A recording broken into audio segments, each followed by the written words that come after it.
సరాగు కాసేపు మాట్లాడుకుందాం. నీ లైఫ్ ఏంటో నీకు అర్థమవుతుందా? లైఫ్ అంటే ఆడుకు దబ్బడం కాదు, గెలిచి చూపించడం అని నేర్చుకో. నీ గెలుపు గురించి నీ ఫ్యామిలీ మొత్తం ఎదురు చూస్తుంది. ఒకటి గుర్తుపెట్టుకో, కొడితే గట్టి కొట్టాలి. నీ సక్సెస్ గురించి 10 మంది మాట్లాడుకునేలా ఉండాలి. ఇప్పటికన్నా ఏమన్నా స్టార్ట్ చేయరా. ముందు నీలో ఉన్న బద్ధకాన్ని వదిలే. రేపు స్టార్ట్ చేద్దాం, నెక్స్ట్ వీక్ స్టార్ట్ చేద్దాం, నెక్స్ట్ మంత్ స్టార్ట్ చేద్దాం అని వెయిట్ చేస్తున్నావా? వద్దు, ఇప్పుడే స్టార్ట్ చేయి. నువ్వు కష్టపడుతుంటే ప్రతి ఎదవా ఎగతలు చేయడానికి ఉంటాడు, కానీ నీ సక్సెస్ చూశాక వాడికి మాటలుండవు. చేతిలో ఒక ఫోను, చేతిలో ఒక బైక్ ఉంటే సరిపోతుంది అనుకుంటున్నావేమో.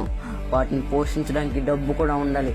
ఆ డబ్బుని సంపాదించాలంటే నువ్వు ఈ రోజు కష్టపడితే ఆ రోజు నీ సక్సెస్ చూస్తావు, నీ చేతిలో డబ్బు చూస్తావు. అర్థమవుతుందా? నీ దగ్గర మనీ ఉంటేనే నీకు వాల్యూ, లేకపోతే నువ్వు జీరో. తర్వాత చూసుకుందాం అని వదిలే. నీ తలరాత్రి నేను కాదు కదా, ఆ పైన దేవుడు కూడా మార్చలేడు.